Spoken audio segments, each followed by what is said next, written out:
వేణు ఇక్కడ local Mylavaram. So Mylavaram నియోజకవర్గ assembly ఓటర్గా ఈ రోజున ఇక్కడ ఏ పార్టీకి ఓటేయాలనుకుంటున్నారు, మీరు ఏం చెప్తారు? తెలుగుదేశం పార్టీకి ఓటేద్దాం అనుకుంటున్నాం. అంటే ఎందుకని బాబాయ్ గారు, ఏమన్నా అభ్యర్థిని చూసేస్తామంటున్నారా, లేకపోతే జగన్ పనులు నచ్చగేస్తామంటున్నారా, ఏంటి అసలు? రెండును. ఇక్కడ అభివృద్ధి వచ్చాడు ఎక్స్ పార్టీ క్యాండిడేటు, అంత విద్యావంతుడు కాదు, అంత రాజకీయ పలుకుబడి రాజకీయ నేపథ్యం గలవాడు కాదు. ఈయన విద్యావంతుడు ప్లస్ రాజకీయ చతురత కలవాడు. అందుకనే మేము తెలుగుదేశానికి ఖాయం. జగన్ గారి పాలన సంక్షేమం లేదు, సంక్షేమ పథకాలు తప్పితే సంక్షేమం ఆంధ్ర రాష్ట్రం మొత్తంలో లేదు. అంటే ముఖ్యంగా ఇక్కడ మీ నియోజకవర్గంలో వైసీపీ అభ్యర్థి శరణాల తిరుపతిరావు, దాదాపు ఆయన వ్యక్తిగత క్యారెక్టర్ ఎలాంటిది అంటారు? ఆయన వ్యక్తి క్యారెక్టర్ చిన్న మధ్యతరగతి వాడమ్మా, ఎటువంటి ఇది లేనోడు, సామాన్యుడు, విద్యావంతుడు కూడా కాదు, రాజకీయ నేపథ్యం లేదు. తీసుకొచ్చి నిలబెట్టారు. మైలవరం నియోజకవర్గానికి ఏమి న్యాయం చేయగలడు? ఎటువంటి న్యాయం చేయగలడు? అంటే ఈరోజు మీరు సామాన్యుడే అని అంటున్నారు, మరి ఒక సామాన్యుడు అయ్యి ఉండి జెడ్పీటీసీ అయ్యాడని ఈరోజు ఎమ్మెల్యే స్థాయి పోటీ చేసే స్థాయికి ఎలా వచ్చాడు అంటారు, ఏం చెప్తారు? జెడ్పీసీ ఎనామస్గా ఇచ్చేసినందే కదమ్మా, అది లెక్కలో ఎట్ట అవుద్ది? వార్డు నెంబర్గా ఓడిపోయాడు. తర్వాత జెడ్పీసీ దాన్ని ఏది కరోనా టైంలో ఎనామస్గా ఇచ్చేశారు.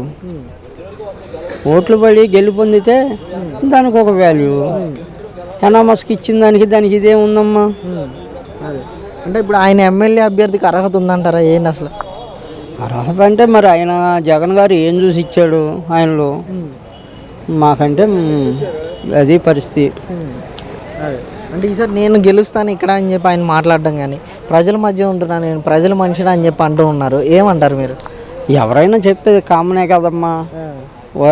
ఎవరు ఇది ఏంటి అనేది ఓటర్కి తెలుస్తుంది, వాళ్ళు నిర్ణయిస్తారు. అంటే ఈరోజు కేశినేని నాని గారు కూడా మాట్లాడుతూ ఉన్నారు, ఈ నియోజకవర్గాన్ని నా సొంత నియోజకవర్గంగా భావించి ఎమ్మెల్యే అభ్యర్థిని నేను గెలిపిస్తాను వైసీపీ అభ్యర్థిని అని చెప్పి మాట్లాడుతున్నారు కదా, ఏమంటారు? ప్రతి నాయకుడు చెప్పేది అదే. కేశినేని నాని గారు మైలవరం నియోజకవర్గాన్ని ఏం చేశారు? మైలవరానికి ఆయన ఏం చేసిలా, తెలుగుదేశంలో ఉన్నప్పుడే చేయలే. ఎక్స్ పార్టీకి వెళ్ళి ఏం చేస్తారమ్మా? ఏమీ చేయలేరు, ఏమీ ఇది లేదు. ఎవరైనా గెలిపిస్తామనే చెబుతారు. కరెక్ట్ నాగేశ్వరరావు. ఎక్కడ బాబు? మైలవరం నియోజకవర్గం, మైలవరం మండలం. ఓకే. బాబాయ్, అంటే ఇక్కడ అసెంబ్లీ అభ్యర్థులు చూస్తున్నాం ఇద్దరిని కూడా. ఈరోజు వైసీపీ అభ్యర్థిగా శరణాల తిరుపతిరావు గారిని నిలబెట్టడం చూస్తున్నాం కదా, మరి ఆయన గురించి ఏం చెప్తారు? అసలు ఆయన వ్యక్తిగతంగా ఎలాంటి వాడు, అసలు ఏంటి? ఆయన ఒక పేదవాడండి, ఉండటానికి ఇల్లు లేదు, ఒక వార్డు నెంబర్కి వేసి వాడిపోయాడు. కరోనా టైంలో జెడ్పీటీసీగా పోటీ చేసి ఎనామస్కి ఇచ్చేసారు. ఆయనకైతే ఆస్తిపాస్తులు ఏమి లేవు, రాజకీయ కూడా తెలియదు ఆయనకి, ఒక విద్యావంతుడు కూడా కాదు, అనుభవం తక్కువ, రాజకీయ అనుభవం కూడా తక్కువ ఆయనకి.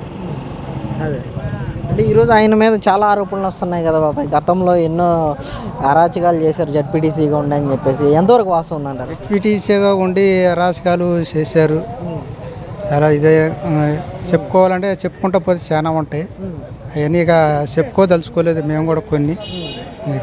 అంటే ఆ రోజు అధికారంలో ఉండి మొత్తం అంచుమంచి చేశారని చెప్పేసి కూడా వార్తలు వచ్చాయి, ఏమంటారు దానికి? నాకు తెలిసిన వరకు అలాగనే జరిగినాయి. మరి ఏంటి బాబాయ్, ఈ రోజున కేశినేని నాని గారి గురించి ఏమంటారు, అసలు ఏం చెప్తారు? కేశినేని నాని గారి గురించి అంటే, కేశినేని నాని గారు ఇక మూడోసారికి ఆయనకి గెలవడానికి అవకాశం కూడా లేదని కూడా హైకమాండ్ ఆయనకి టికెట్ కూడా నిరాకరించింది. ఆయన వైసీపీలోకి వెళ్ళారు. ఇక మాట్లాడుకోవడం అంటే దాంట్లో ఆ పార్టీలోంచి ఈ పార్టీలోకి, ఈ పార్టీలోంచి ఆ పార్టీకి వెళ్ళడం ఎవరికైనా సహజంగానే ఉంది. అంత పెద్ద వ్యక్తిగా నేను మాట్లాడాలి కూడా నాకు లేదు ఆయన గురించి.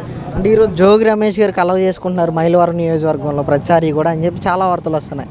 ఈరోజు ఆయన చేతిలో ఉన్నాడు తిరుపతిరావు అని చెప్పి కూడా చాలా ఆరోపణలు. ఏంటి? శరణాల తిరుపతిరావు అనే అతను జోగి రమేష్ పెట్టే భిక్ష ఆయన ఇలా జోగి రమేష్, ఈ శరణాల తిరుపతిరావు ఈ స్థాయిలో ఉన్నాడంటే జోగి రమేష్ ఇక్కడ ఏ రకంగా అయినా సరే కృష్ణప్రసాద్ని ఓడించాలని జోగి రమేష్ పట్టుబట్టి ఇచ్చేసారు.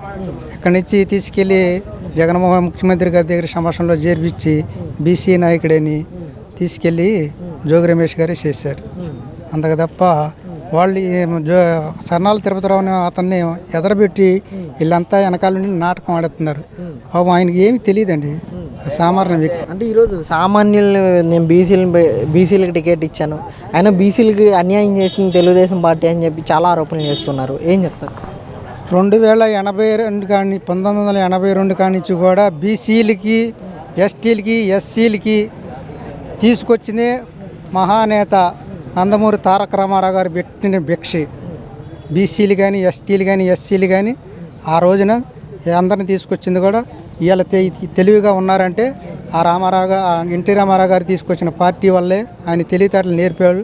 ఇవాళ ఒక్కొక్కళ్ళు పై మెట్టు ఎక్కుతారు ఈ స్థాయిలోంచి. మరి ఎలా ఉంటుంది ఎలక్షన్ అనేది? సార్ ఎలక్షన్ అనేది బాగానే ఉంటుంది. వసంత కృష్ణప్రసాద్గా అత్యధిక మెజార్టీతో గెలుస్తారు. ఇంకా వైసీపీ నాయకులు కూడా చాలామంది చేరారు, ఇంకా చేరబోతున్నారు. అంటే ఈరోజు ఆయనకి డిపాజిట్లు వచ్చే అవకాశం ఉందంటారా? ఏంటి అసలు సర్నాల తిరుపతిరావు గారికి ఏం చెప్తారా? అది ఎంతవరకు జోగి రమేష్ గారు ఆయన ఒక బొమ్మలాగా పెట్టి వాళ్ళు వెనకాల ఉండి ఆట ఆడుతున్నారు.